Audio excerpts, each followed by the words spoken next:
object in life was to be Diana. That has always been her passion. There's a version of this story that gets told a lot online right now. A secret documentary proposal, a courier arriving at a gate in Northamptonshire, a single-word refusal that supposedly shook the royal world. It's a good story. It's also, as far as any credible reporting shows, not a real one. No mainstream outlet, not the BBC, not Reuters, not the Times, not the Telegraph, has confirmed a 2026 Netflix pitch involving Diana's diaries, her home movies, or Althorp's private island. What we do have is something more interesting, because it's true, a genuinely strange, 3-decade relationship between one very private man and the most photographed woman of the 20th century, and a real, ongoing argument about who gets to tell her story now that she can't tell it herself. Let's start with what actually happened, because the real record doesn't need embellishment. On the 6th of September, 1997, Charles Spencer, the 9th Earl Spencer, stood at the lectern in Westminster Abbey in front of an estimated worldwide television audience of over 2 billion people and delivered a eulogy for his sister that is still, nearly 30 years later, one of the most quoted funeral addresses in modern history. He spoke about Diana's difficult, contradictory nature, someone who could be, as he put it, both deeply insecure and yet possessed of a sharp instinct for compassion. He criticized the press directly in the room, while photographers stood outside. And he made a pointed public promise that her blood family would do everything possible to protect William and Harry so they could, in his words, sing openly as she wanted, rather than be simply chained duty and tradition. It was extraordinary not because it was diplomatic, it wasn't, but because it was raw. And because he said it to the family, he was implicitly criticizing while they sat a few feet away. That speech is the single fact almost every subsequent chapter of this story hangs off of. It set an expectation. This brother was going to be different. He wasn't going to fold into the institutional silence that so often surrounds royal grief. And for the most part, in the decade since, he has kept a version of that promise, not through public statements, but through their near total absence. Charles Spencer has given very few interviews about Diana's private life. He has not published a memoir centered on her. Diana is buried not in a public church, but on an island within the grounds of Althorp, the family estate, a choice he made deliberately to keep her final resting place away from crowds and cameras. Whatever else is true about him, the pattern of the last 30 years is real. He has behaved like a man guarding something, not selling it. Now for the part of his history that's less flattering, and that he has actually spoken about publicly, because it matters enormously to understanding why he guards that privacy so fiercely. In 1995, Diana gave the BBC Panorama interview with journalist Martin Bashir, the one where she said memorably that there were 3 people in her marriage, referring to Camilla Parker Bowles. That interview reshaped public perception of the royal family almost overnight. What the world didn't know for another 25 years was how Bashir got access to her in the first place. Charles Spencer has confirmed, on the record, that he introduced Bashir to Diana after Bashir showed him fabricated bank statements, forged documents suggesting that people close to Diana, including a former royal protection officer, were being paid to spy on her. Believing this was genuine evidence of betrayal by people she trusted, Spencer arranged the meeting that led to the interview. In November 2020, the BBC commissioned an independent inquiry into how the interview was secured, led by Lord Dyson, a retired justice of the UK Supreme Court. The Dyson report, published in May 2021, concluded that Bashir had commissioned a graphic designer to fake the documents and had shown them to Spencer specifically to win his trust and gain access to Diana. The BBC's Director General at the time issued a formal apology, and the corporation apologized directly to Spencer for the way the forged documents had been used against him. It's a rare thing. A public figure whose worst mistake regarding his sister is not merely alleged, but formally investigated, confirmed, and apologized for by name. That context reframes everything that follows. A man who was manipulated once, using forged evidence, into unknowingly helping produce the most consequential and painful media appearance of his sister's life has an obvious, well-documented reason to be suspicious of anyone asking for access to her private materials now. You don't need to invent a secret 2026 proposal to explain why Charles Spencer is protective. The Bashir affair already explains it, in full, on the public record. So what is actually happening right now, in 2026, in the world of Diana-related media? Quite a lot, as it turns out, just not the story that's circulating. There genuinely is a new Diana project in production, and it's a significant one. Reporting from Variety and Deadline in April 2026 confirmed a docuseries built around previously unheard audio recordings of Diana from 1991, 5 hours of tape recorded by Dr. James Colthist, a friend of Diana's who acted as an intermediary between her and author Andrew Morton. Those tapes formed the basis of Morton's landmark 1992 biography, Diana, Her True Story, which first revealed her account of her marriage, her bulimia, and her thoughts on the royal family to the public, while she was still alive and still married, which made it a genuine bombshell at the time. In the decade since, less than an hour of that original tape material had ever been made public.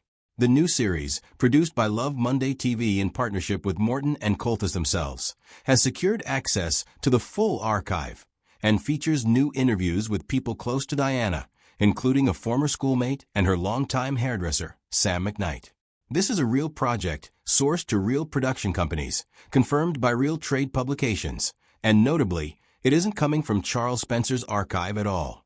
It's built on Morton's tapes, material that has existed outside Althorp for over 30 years. Meanwhile, the Sussex's own media output has had a genuinely rough run, and this part doesn't require any speculation either. It's just a matter of reading the reviews. With Love, Meghan, the Netflix lifestyle series built around Meghan's cooking, entertaining, and home life, launched its first season to reviews that were unusually aligned across the political spectrum of British media. The Times gave it 2 stars. The Telegraph also gave it 2 stars, describing it as an exercise in narcissism padded out with extravagant brunches and business plugs. The Guardian, a paper generally sympathetic to Meghan and no natural ally of the institution she left, gave it 1 star, calling it toe-curlingly unlovable television. When the second season arrived, the reviews got worse, not better. The Independent gave it 1 star and described the experience as being worn out by relentless performative gratitude. The Guardian again gave it low marks, at one point summarizing it in a phrase to the effect that it might be one of the least essential things the Sussexes have produced. Rotten Tomatoes' critic score for the second season came in around 20%, down from an already weak 38% for the first. Audience scores fell too. None of that is spin or fan war exaggeration. Those are the actual, published critical and audience numbers. That contrast is genuinely worth sitting with because it says something real about the market for Diana's story versus the market for the Sussexes' independent brand. Harry and Meghan's original Netflix documentary about their departure from royal life remains, by most accounts, one of the more watched debuts in the platform's history, a project explicitly built around royal conflict, royal grief, and their relationship to the institution. Projects that have drifted further from that, lifestyle content, cooking shows, brand-building exercises, have not landed nearly as well with critics or, based on the review-driven conversation around them, with a chunk of the audience either. That's a real pattern, visible in reviews and ratings, not a conspiracy theory about secret family betrayals. What does this actually tell us about Diana's brother and Meghan Markle? Which is the question the title promises. Mostly, it tells us that the two of them don't appear to have much of a direct relationship at all, public, private, warm, or hostile. There's no verified record of Charles Spencer commenting specifically on Meghan Markle, her Netflix output, or any request she or Harry may or may not have made of the Spencer family archive. What exists instead are 2 separate parallel facts. Spencer's long-standing, well-documented instinct to keep Diana's most private materials, her handwritten diaries, home movies, personal effects, out of commercial circulation, rooted in a painful history he's spoken about candidly, and a separate, real conversation happening in entertainment journalism about whether the Sussexes' media ventures are succeeding on their own terms, independent of any Spencer family involvement at all. It's worth asking, honestly, why the secret proposal and refusal version of this story spread so easily, because that's a real and interesting question even if the specific claim isn't verified. Partly, it's because Charles Spencer's genuine, 3-decade silence creates an information vacuum, and vacuums get filled. A man who says almost nothing publicly about his sister's private materials is, ironically, a perfect blank canvas for people to project a dramatic confrontation onto, because he'd never publicly deny it even if it were false. And his general pattern of refusal makes any invented refusal sound plausible. Partly, it's because the emotional shape of the story, a guardian protecting a legacy against forces trying to commercialize it, taps into something people already believe is broadly true about celebrity and grief in the streaming era, whether or not this particular version of events happened. And partly bluntly, it's because stories with a secret courier and a forward refusal get more attention than stories that say there is no confirmed reporting of this event. That doesn't mean there's nothing real to discuss about tension between the different camps handling Diana's memory. Though, there clearly is. And you don't need invented drama to see it. There's a real and open question about who has the standing to shape how Diana is remembered. Her son, who lived her actual life alongside her and has every personal claim to speaking about his mother. Her brother, who has spent 30 years actively managing what does and doesn't become public, informed by a specific, documented episode where he was deceived into helping produce something that hurt her, and now a growing field of commercial projects. Some, like the Colthus tape series, drawing on decades-old already partially public material, and others built entirely around Meghan and Harry's own post-royal life and brand, largely separate from Diana's estate altogether. Both of the instincts at the center of that tension are legitimate, and you don't have to pick a villain to see that. Wanting your mother's actual voice, unfiltered and specific, preserved and eventually understood, is not a cynical impulse. It's one most people would recognize if it were their own family. Wanting to prevent private, unpublished material from becoming content, especially after living through what happened with Bashir, is not aristocratic stubbornness. It's a specific, earned caution with a paper trail behind it. Where those two instincts genuinely clash, in real, verifiable terms, is mostly in the eye of licensing agreements, production deals, and estate management decisions that rarely make it into public reporting at all. Which is exactly why so much of the online conversation about this fills the silence with invented dialogue and secret couriers. So where does that leave the actual, honest answer to the question in the title? Charles Spencer hasn't opened up about Meghan Markle in any documented, on-the-record way, and the viral story claiming otherwise doesn't hold up against the reporting that actually exists. What's verifiably true is narrower and in its own way more interesting.